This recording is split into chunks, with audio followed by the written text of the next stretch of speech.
So thank you, Jen.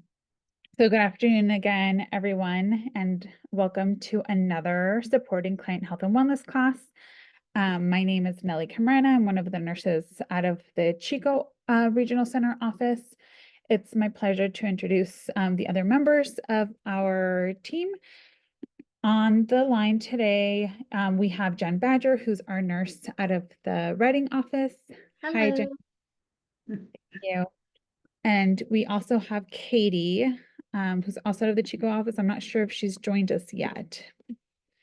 But again, we like to all welcome you and thank you for joining us today. It's really nice to have you. I see some new faces and also some staff that have been with us in previous classes. So thank you again for joining us. So today we're going to be revisiting the topic of bowel obstruction. It was a couple years ago when we started these classes, we had done a whole series on the fatal five. But we do feel like this is a really important topic that we felt worth revisiting, as bowel obstruction does continue to be a common occurrence among the clients that we serve. So if you've heard of the fatal five or you haven't, whenever that term is mentioned, it refers to the top 5 disorders linked to preventable deaths in individuals with developmental disabilities.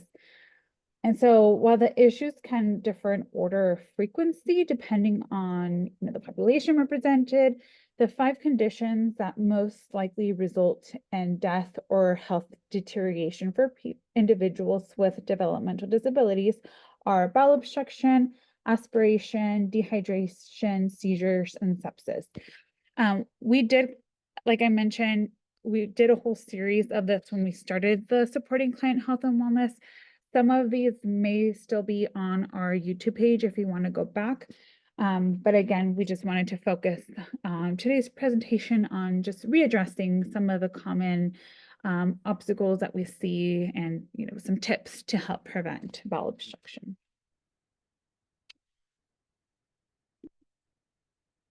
So one of the most important root cause obstruction that we're going to talk about is the use of multiple drugs with side effects that can cause constipation. Touch a little bit on the dietary habits that might contribute to the problem, and how to kind of control some of these factors, what good takeaway training tips that caregivers can take back, or you can teach other staff at home, and really ensuring that we feel confident in recognizing the signs and symptoms of bowel problems at the earliest moment. That way, we help prevent any adverse effects, because it's much easier to prevent constipation and bowel obstruction than it is to treat it. So we'll briefly go over the anatomy of the GI tract, discuss complications, review some dietary medications considerations, and then just provide resources. And again, if there's any information you'd like to share or things that have worked for some of the clients that you served, we're also really happy to hear you out on that, or use a chat box, or feel free to unmute yourself. So we can't really dig into the GI tract without first going into some of the basic anatomy. So I'll go through this fairly quickly. You can see here, the way the organs of the digestive system work, that's really categorized into 2 parts. You have the alimentary canal, so it's the actual digestive tract organs that help with the digestion, right? So it starts with the mouth, the pharynx, the esophagus, goes down to the stomach, small intestine, large intestine, and then out.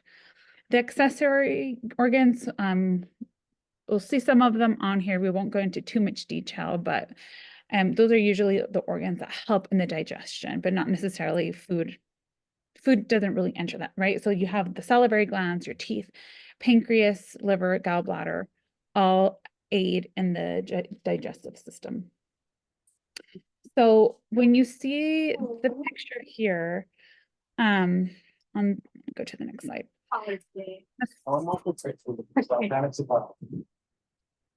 If I can ask you all just to make sure you are muted. Is there any yellow purse left here this morning? Not that I know of. Thank you so much. Yeah, I'm sorry. No, no, no. It's probably at work. I just can't find it.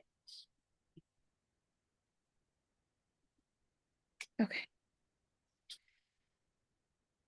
Small intestine, you see here, it's kind of divided in 3 sections. You have the first part here, the duodenum, the jejunum, and then the ileum. So the first part of the small intestine, the main role is really to complete the first phase of digestion. In this section of the intestine, food from the stomach is mixed with enzymes from the pancreas and the bile from the gallbladder. The enzymes in the bile help break down the food. The second part, you can see here, it's kind of like the pinkish colored part. After the food is broken down, it moves down into this section where the inside walls absorbs the food's nutrients. The inside walls of this part of the intestine have like a lot of circular folds, if you will, which makes it surface area large enough to be able to absorb all the nutrients that the body needs. And then the last piece, the ileum, which is the greenish colored section here of the small intestine.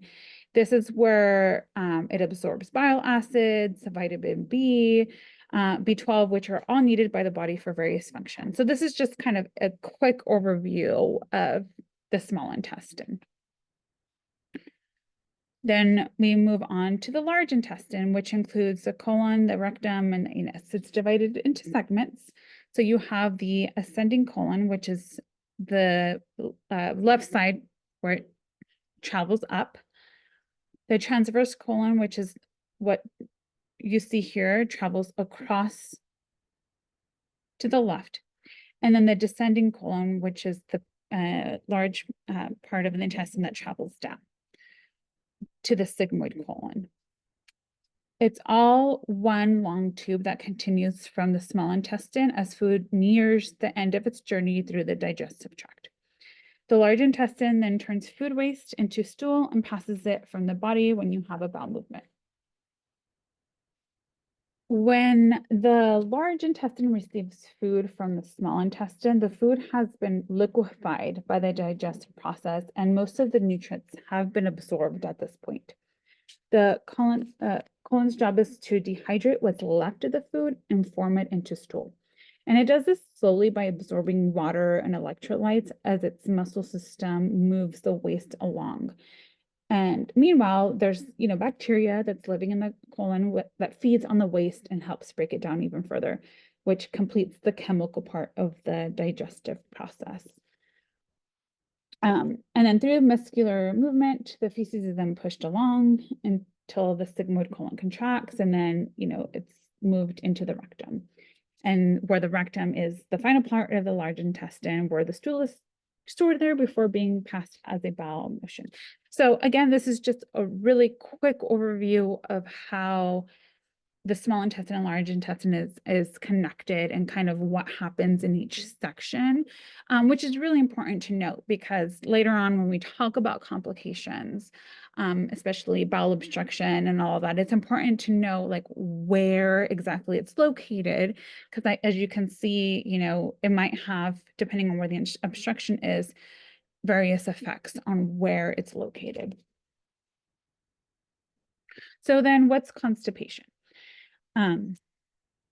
We know that each person's bowel habits are individualized, right? Like while some might need to eliminate every day, there's others who might only have a bowel movement 3 times a week.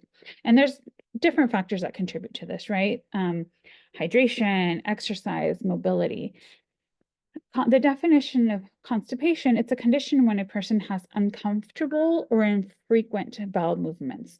Generally, a person is considered to be constipated when the bowel movements result in a passage of small amounts of hard, dry stool, usually fewer than 3 times a week. And it's further defined as being organic or functional. So when we say organic means there's an identifiable cause such as like a disease or some type of neurological problem. And then functional constipation is defined as having like not necessarily like an anatomical or genetic defect that is the underlying cause. Sometimes there is an organic cause, but it can be associated with like inadequate fluid intake or lack of fiber in the diet. So when an individual has like hard or dry stools, it's usually a result of the colon absorbing, too much water, or maybe they've just had a decrease in water intake. As we saw in the previous slides, when food moves through the large intestine, the colon absorbs water while forming the stool, right? The waste products. And then those muscle contractions then push the stool toward the rectum. And by the time the stool reaches that area, most of the water has been absorbed, making the stool solid. So when the muscle contractions are slow or sluggish, the stool moves through the colon too slowly, resulting in sometimes too much water being reabsorbed. So then the longer the stool stays in the colon, the more the water is absorbed, and then the harder the stool. So it's just different factors that can lead to it. I'm sure a lot of you have seen this stool chart before. It's a diagnostic tool to help classify stools in different categories. Healthcare professionals will usually refer to this chart as a guide in assessing, how long a stool has spent in the bowels. So it classifies the stools ranging from like the hardest to the softest. And, usually the types 1 and 2 tend to be, hard and indicative of constipation, while types 6 and 7 are unusually loose and may indicate, diarrhea. So healthcare professionals will generally consider types 3, 4, and 5 to be the most typical and consider these types to be the most healthy and typical, stool forms. So here we have, some signs and symptoms of constipation. We talked about the small, hard lumps. If there's any time there's any bleeding from after having a bowel movement, you might notice someone having a hard, protruding abdomen. They're maybe not having an appetite, don't really want to eat or drink, difficulty passing stool, pain in the abdomen. We have some cases where they might vomit, right? They're just not feeling good and really uncomfortable. How else would we know with someone who is like, maybe they're nonverbal and they can't tell you that something's hurting? How could you tell if they are experiencing pain or constipation? Anyone, you can unmute yourself, you can use a chat box. If anyone has, clients that they've worked with that are nonverbal, what are some behaviors or some signs that you might notice that maybe they're not very comfortable or something's hurting? Getting aggressive. Yes. Yeah. Behaviors, right? Maybe that's not typical of them, and all of a sudden they're being aggressive or just not acting like themselves, then that might be, a time for us to like, okay, what's going on? Someone wrote, yes, and we will talk about that. Felicia, someone wrote in the chat box, recording their bowel movement. Every shift, we will talk about that later in the presentation because that is very important, especially for those who we know have issues with constipation. Yes, Sherry, holding stomach, not wanting to eat.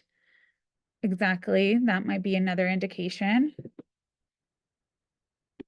On this slide, oh, go ahead. Someone was going to say something. No? Okay.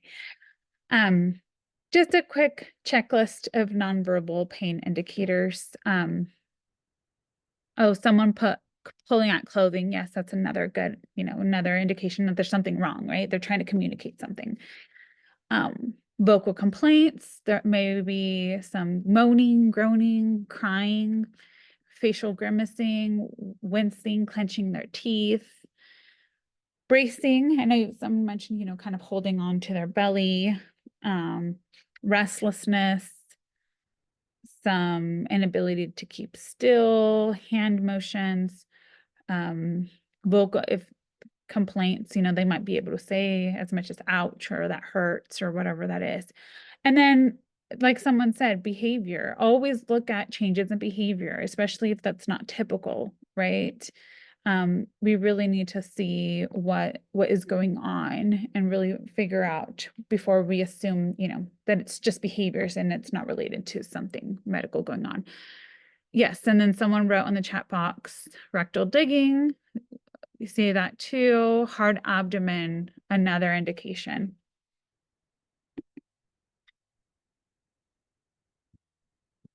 Okay.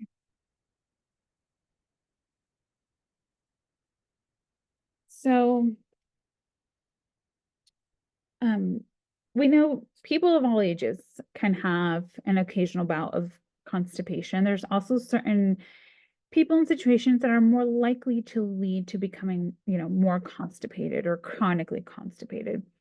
See, these are some situations that might make it for more people to be prone to getting constipated, right? Age. Some older people tend to be sometimes less active, have a slower metabolism and less muscle contraction strength along their digestive tract compared to when they were younger. If any, pregnancy or after having a child, changes in a woman's hormones make them more prone to constipation. Or when they're pregnant, the baby inside the womb is pushing everything, right? That's really uncomfortable and it might slow down the passage of stool. Not eating enough high fiber foods. And we'll touch a little bit on this later on, but high fiber foods really help keep food moving through the digestive system. So that's important. Lack of privacy. A regular private time for toileting is important. Having these regular times set and making it into like a habit will, also ease, decrease the chances of constipation. Medications is a big one. We'll talk about some common medications that might, increase the chances of constipation. Stress. Stress hormones directly influence our bowel movements by affecting, our bodily processes. So, like if you're under a lot of stress, I'm sure some of us have experienced this. Sometimes we tend to eat less healthy foods, right? Maybe drinking too little water or getting less exercise, which is all can contribute to the constipation. And then having certain neurological diseases of the brain and spinal cord, right? We'll talk about this a little bit more on the next slide. So earlier we talked about, you touched a little bit on organic constipation. So there's an identifiable condition, diagnosis, or disorder that's causing this, right? There are certain neurological conditions and medical conditions that can cause a neurogenic bowel, which is the loss of normal bowel function. So a neurogenic bowel occurs when a neurological condition affects the line of communication between the colon and the brain, which leads to difficulty controlling bowel movements. So this dysfunction can lead to an increase in bowel movements or lack of them. So think of, individuals living with spina bifida, cerebral palsy, or other conditions affecting, the spine and the nervous system, have an increased chance of having or developing a neurogenic bowel. It's because these conditions can affect the nerves that regulate the bowel function. They may suffer from mobility issues, either from lack of activity level needed to help with the bowels function properly. Other contributing factors might be that they have a poor swallowing skills that might make it difficult to eat or drink adequate amounts of fiber and fluids. Hypothyroidism is listed on here too. That occurs when there's too little thyroid hormones in the body, which can cause the body's processes to slow down. We see that a lot with individuals with Down syndrome, right? individuals with Down syndrome may have other risk factors in addition to hypothyroidism that will make constipation more likely, like they might have. Some have low muscle tone, makes the colon more likely to retain stool for longer periods, leading to loss of water from the stool. Prader-Willi syndrome. Individuals with PWS may also be at higher risk of suffering from constipation, right? So if you're not familiar with PWS, it's a genetic disorder that causes obesity, intellectual disability, and among other traits. And a key feature of Prader-Willi is a constant sense of hunger, which that in itself will make them more prone to constipation, as their diet may not always be optimal, right? But they might not always choose to eat high fiber foods. These individuals may also experience reduced muscle tone, again, increasing the chances of constipation. Irritable bowel syndrome, right, can cause pain in the belly. Sometimes it causes diarrhea, and then sometimes it can cause constipation. So you may recognize, I mean, this isn't everything. It's just some examples of conditions affecting some of the individuals that we serve. And so just, keeping in mind, and again, medications too, which we'll talk about on, later on the slide, a lot of these individuals also have medications that they're taking for something else that can lead to constipation.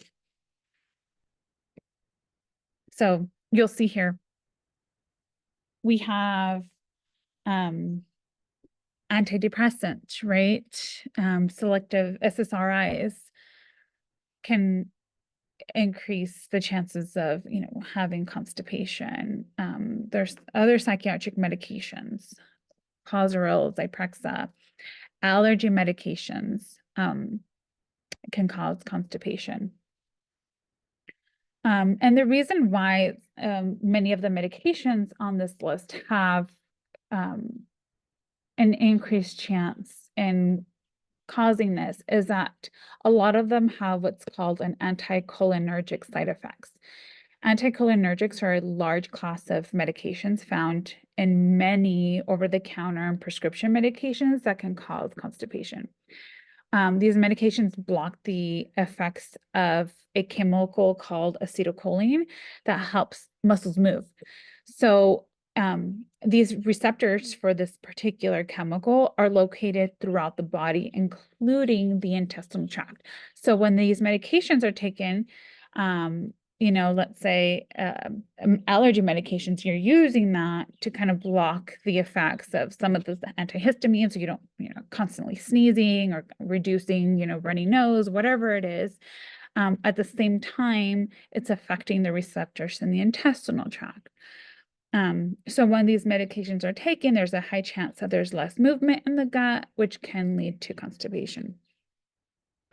These anticholinergic drugs are used for, multiple medical conditions. Yeah, urinary dysfunction, Parkinson's disease, neurologic and psychiatric conditions, and like I mentioned, some of the allergy meds.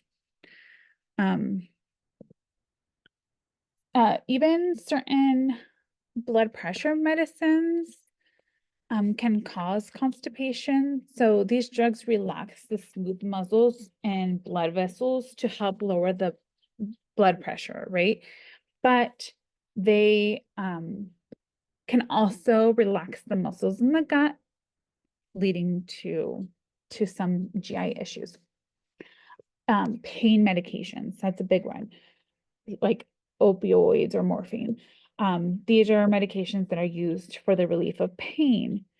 Opioid drugs are known to slow the movement of the bowel, which results in delayed absorption of medications and increased absorption of fluid. So that lack of fluid in the intestine leads to the hardening of stool and constipation. So keep that in mind. Sometimes you might have a perfectly healthy individual that's never had these types of issues, and maybe they get into, I don't know, they hurt themselves or whatever it is, and the doctor's prescribing them, strong medicine. Keep track of their bowel movements, or you might want to advocate and ask, well, maybe they need to get on something, short term while they're on this, so that their bowels are not affected as well. Iron pills, are on here too. Just sometimes it can cause upset stomach or, constipation. Some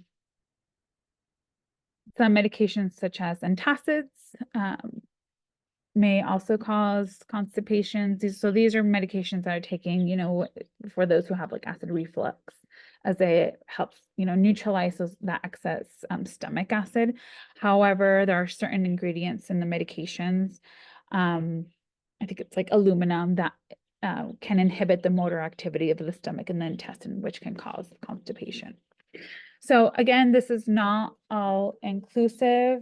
These are just some examples of common medications that can cause constipation. I'm sure for those of you that have worked with clients for a while, there's medications on here that some of them are on multiple ones, right? They might be on some seizure medications along with, some psych meds. Maybe they have some high blood pressure. So they might be on multiple medications affecting different systems, but it's important to know that some of those can also affect the GI tract. So keeping track of that, as someone mentioned in the chat box, and we'll talk about that later on in the presentation, is important. I'm looking to see, someone wrote, I'm looking at the chat box. I think this was from the previous slides, what other reasons after surgery or procedures? That's a really good one. Sometimes that can slow things down, or again, maybe those individuals need to be on some type of pain medication that can also lead to constipation. And then poor dentation, not chewing food well, can also lead to constipation. Thank you. Okay. So we've gone through, some culprits, some things that might lead to increased chance of having some of these GI issues. Now, we'll talk a little bit about some of the complications. So when an individual experiences these types of issues, we know that it can be very uncomfortable. It's very painful. They can end up with hemorrhoids, which are swollen, inflamed veins in the rectum, which is not only painful, but it might even just, it's this reoccurring cycle, because now it's really painful when they go, and now some individuals may not understand that, and now they're holding it, right? Because they're afraid to go again. So it's just this vicious cycle. It can cause tears, really bad constipation, tears in the lining of the anus from like hardened stool trying to pass through can cause, that's where you might see some bleeding.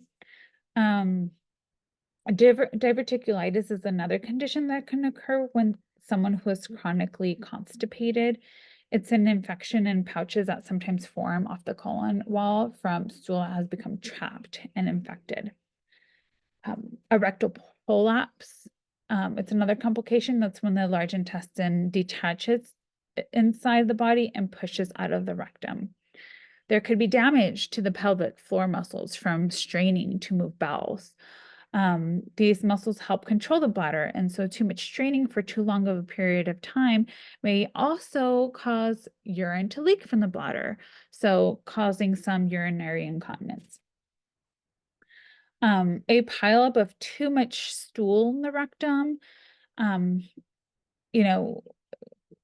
cause impaction, which we'll talk a little bit more in detail on this slide. So this is another serious complication from, these and constipation. So a blockage or an obstruction occurs when something prevents the contents of the intestines from passing normally through the digestive tract. So the problem causing the blockage can be, inside or outside the intestine, right? So tumors can cause this, swelling of the intestine, or stool, all have, that's been stuck there, all have the potential to block the inside of the passageway of the intestine, as you can see in this picture. A bowel obstruction can occur in the small intestine or in the large intestine.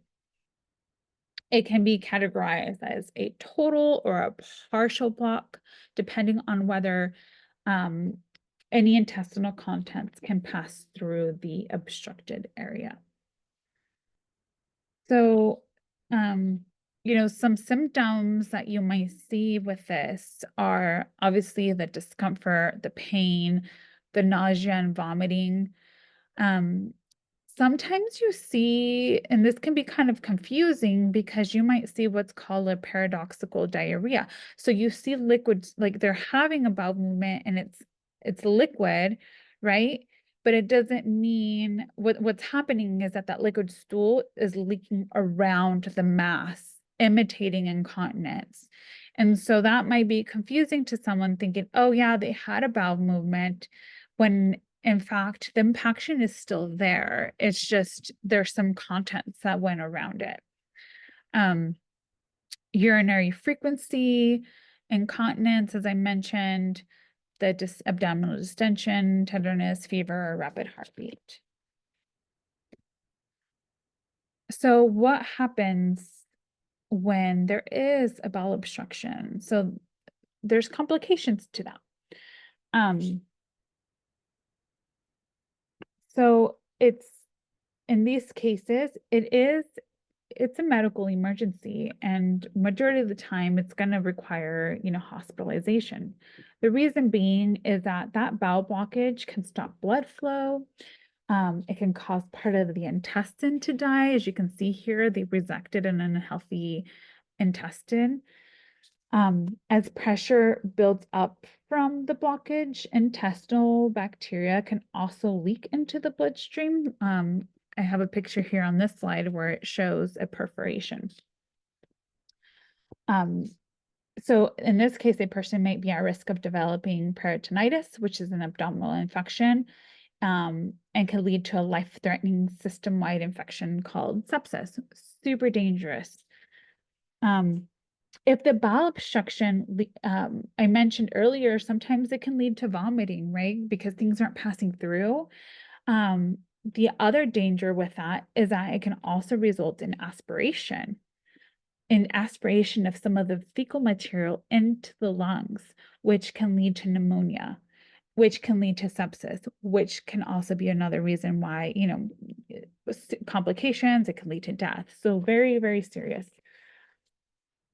As you can see on the slide, the first picture, number one, shows, the normal anatomy of the intestine. Number two shows the bowel obstruction, right? It shows what it looks like, where it leads to a backup of the fecal material and bloating of the proximal bowel. Picture three shows the perforation, which is the actual rupture of the wall, where it allows the spillage of the fecal material to then, the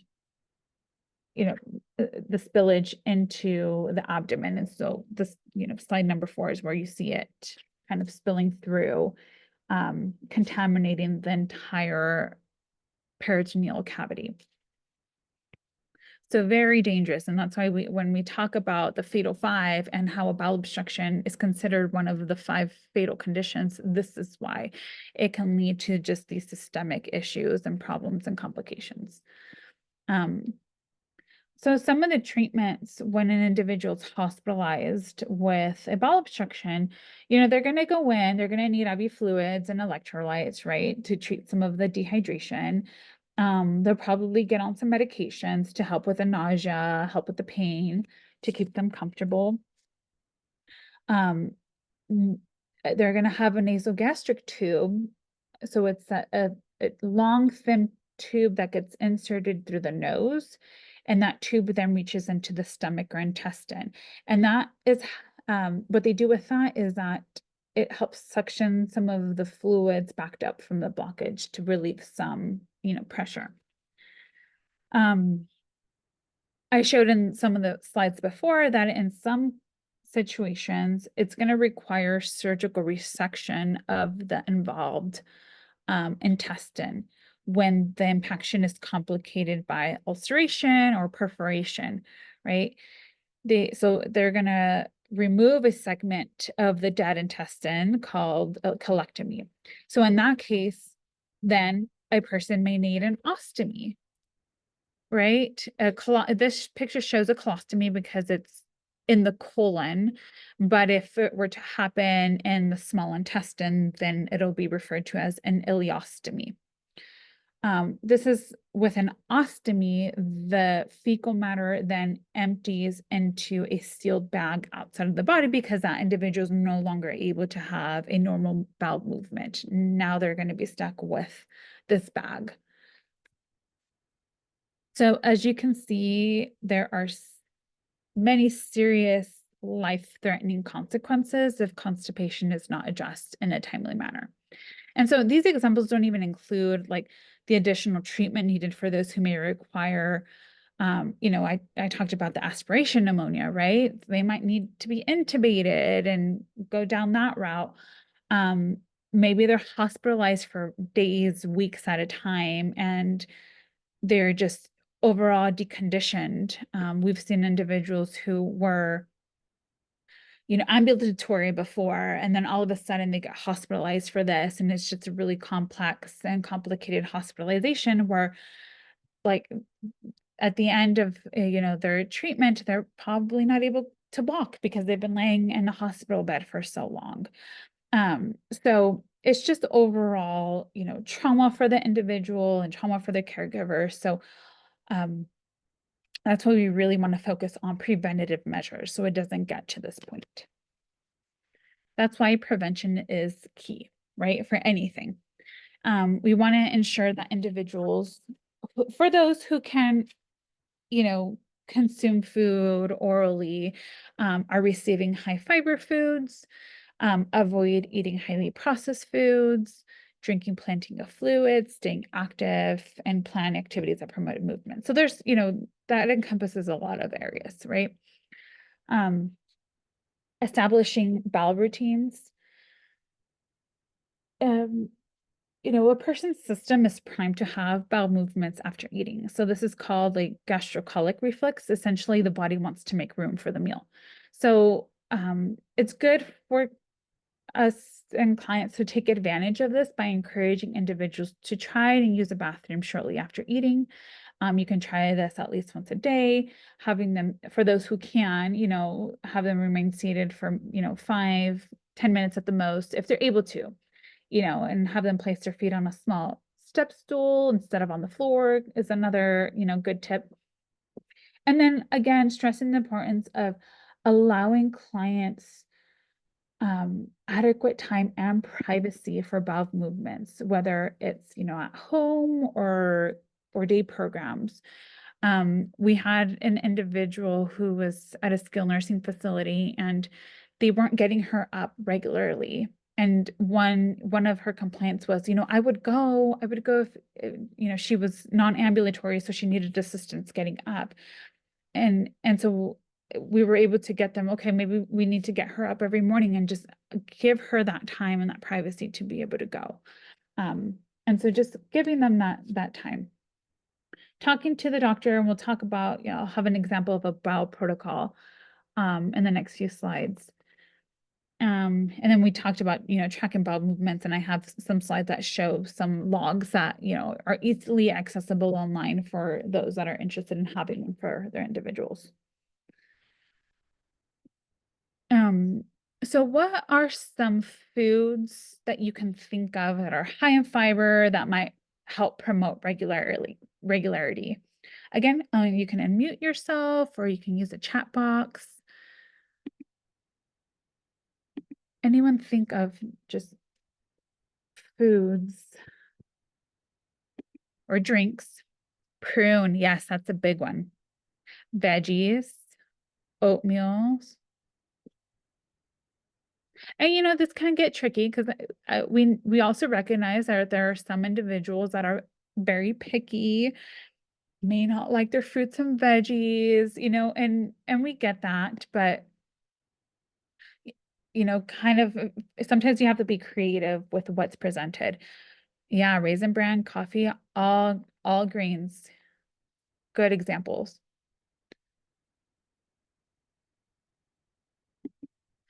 So, we talk about fiber. It's a major component of foods that relieve constipation, and that water is essential to helping fiber work its magic. Um, Prunes, I know someone mentioned prunes, prune juice. That's, a great example. Sipping hot beverages, whether it's hot tea, hot coffee. So the thing with like prunes and prune juice is, in addition to them having high fiber content, they also have this natural occurring sugar alcohol called sorbitol that doesn't break down in digestion, which is why it can help, with having those bowel movements. Apples have a little bit, but not as much as the prunes do. So that's why, prunes is always a good way to go if someone likes to eat or drink the juice. And then foods to avoid: high fat foods, those rich in oil, butter, grease. Try not to overeat a lot of fried food, processed meats, commercially baked goods, other high fat items. Just because, fats are tricky to digest and take a long time for the body to break down.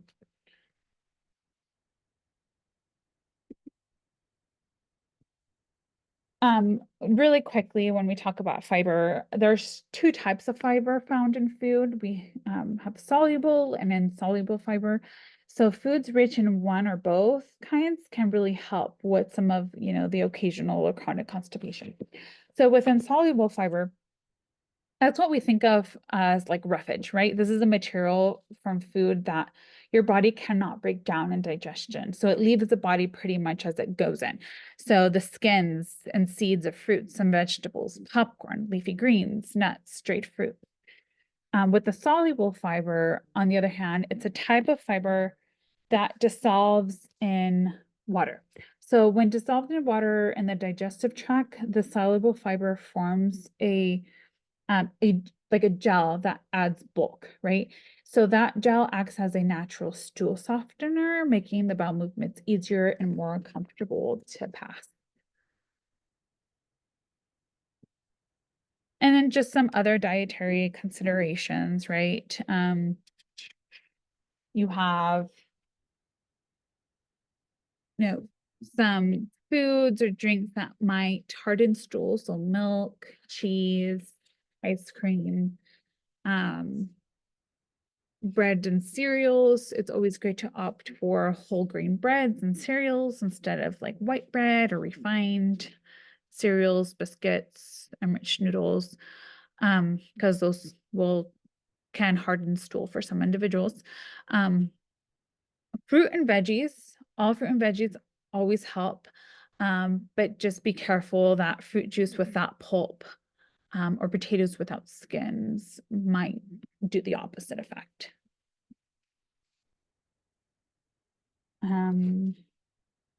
So someone mentioned oatmeal. That's a good option, has a lot of fiber in it. Beans, lentils, and peas, and those are easy to add. I know some, especially picky eaters, may not like to eat them, but they're also really easy to add to like soups and casseroles. So that's another thing to keep in mind. Also, want to do this gradually, especially if someone's not used to eating some of these, because as we know, beans can be, gas forming. So if that is going to be added, do it gradually. And then meats, we want to be careful, especially for someone who has chronic constipation, as meats can harden stool as well. So just keeping track of that for some kinds might be beneficial as well. Okay, so medications to manage constipation. There are a ton out there. Some are over the counter, some, might need to be ordered, but it's always good to check in with the doctor and having, a good protocol in place. Here are some examples. We have, like Miralax or milk of magnesia. These are types of medications that draw water into the colon to allow easier passage of stool. So this actually helps soften the stool and helps the bowel move them out. Miralax, it can be purchased over the counter, but it's also covered by Medi-Cal with a doctor's order. It's typically used for short term, but in many cases, it can be used long term for those who have chronic constipation.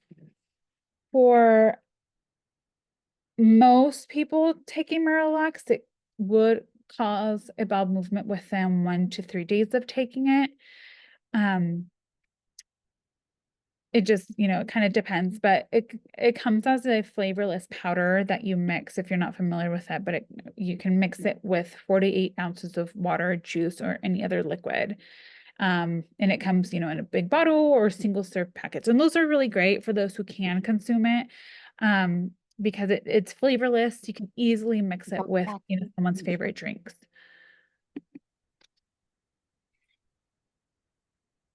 There's also oral bulk formers, so like Metamucil. That's an example. These medications help absorb water to form soft, bulky stool, prompting normal contraction of intestinal muscles. It does, with a lot of these, it does come with some side effects, right? Cramping, gas, might be a little more thirstier than usual. You also have stool softeners like Colace. These are generally well tolerated, but maybe less effective than other agents for some individuals. So just keep that in mind. Use a lower dose if administered with another laxative.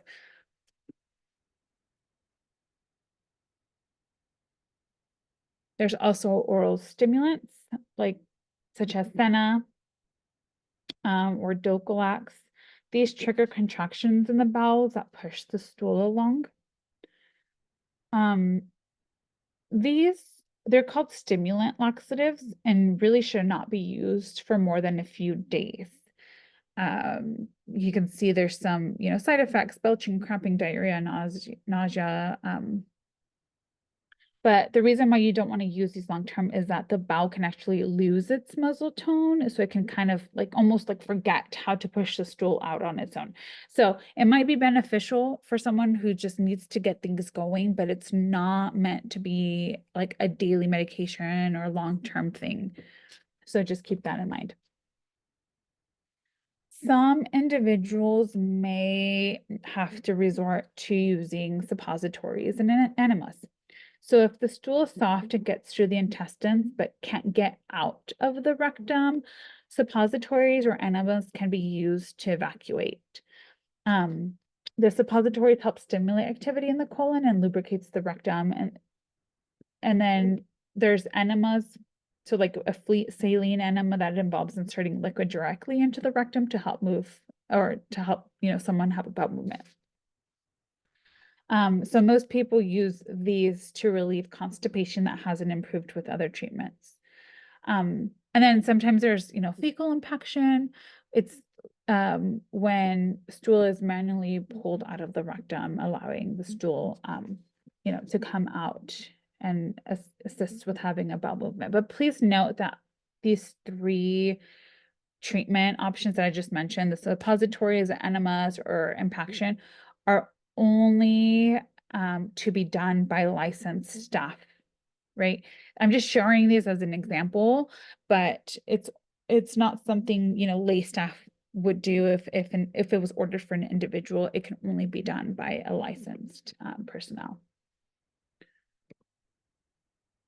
So here's an example of, bowel routine. If you have an individual that suffers from constipation, or maybe has a history of bowel obstruction, they really need to have a protocol in place developed by the doctor.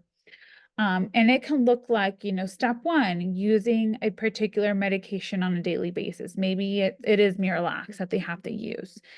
But let's say they're on that every day, but they haven't had a bowel movement, then you need to have a protocol in place. Okay, what do you do next? If they haven't had a bowel movement in X number of days, move to step 2. So what's step 2? It might be increasing the laxative. It might be adding another medication, right? if they still haven't had a bowel movement, then knowing what to do next, whether it's adding something else or maybe at that point taking them to the ER. So here's another example with actual medications, right? Maybe it's an individual who needs to have, a particular medication, Senna, taking it, once every day or once every night, Docusate sodium, right? Miralax. Maybe those are the 3 medications that they just need to be on every day.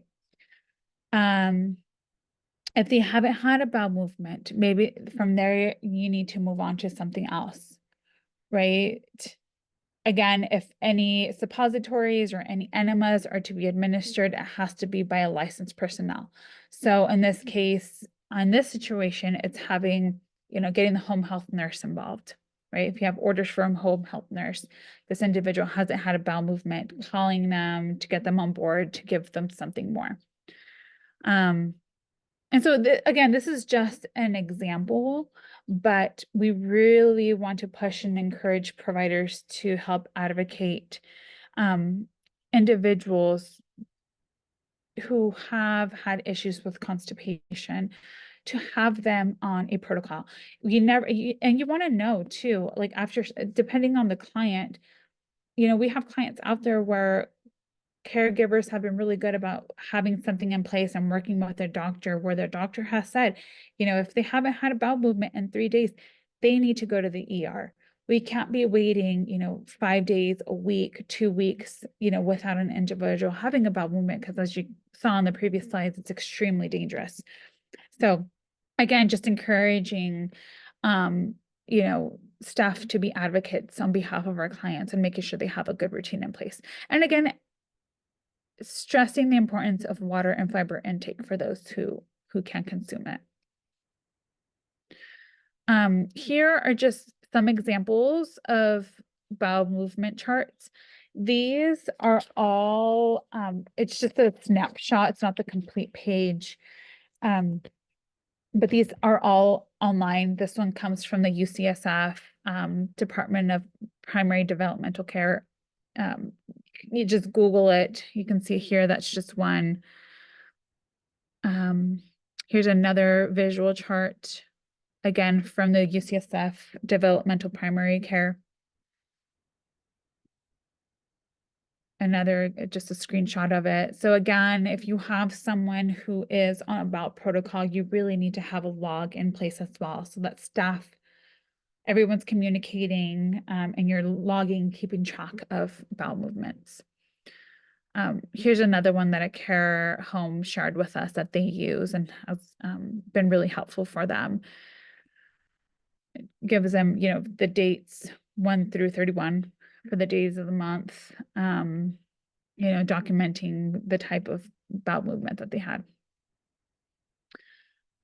And just as a quick reminder, and this is really only applies to licensed homes,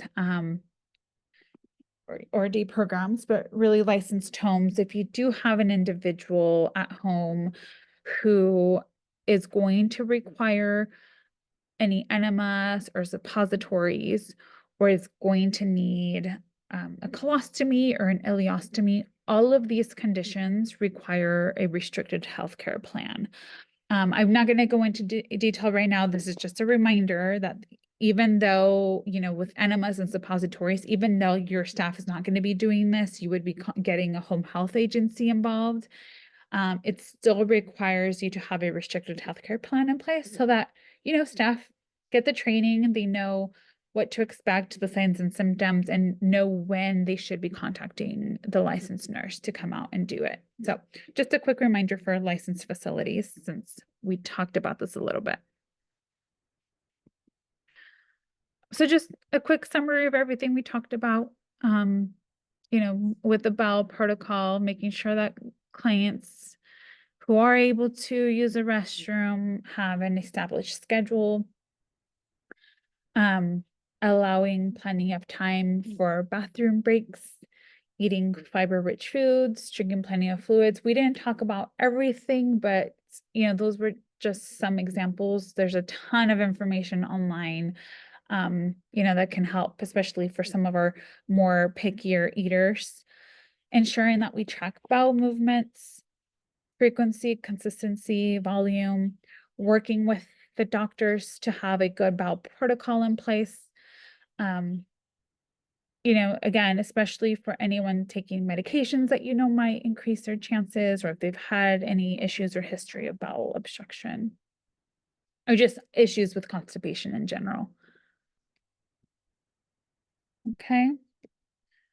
With that, do we have any questions, any comments? We have about a minute left, so welcome to share anything or anything that's worked for you, for your clients that you serve, that maybe wasn't addressed here, but you think it's worth other people hearing.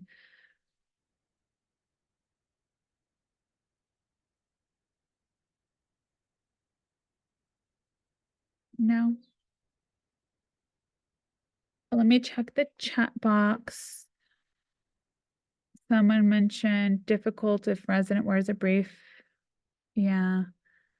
Will this be available? And yes, Carla, this today's presentation will be up on YouTube soon.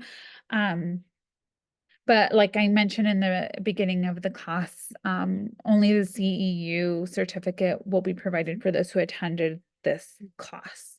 But staff are always welcome to go back and look at any of our YouTube classes. Lynette, are there copies of the charts you showed? So there was a few that I shared, and I can see if I can find it online. Those came directly from the UCSF website, but if you'd like, I'm happy to email them to you as well. Let me just make a note.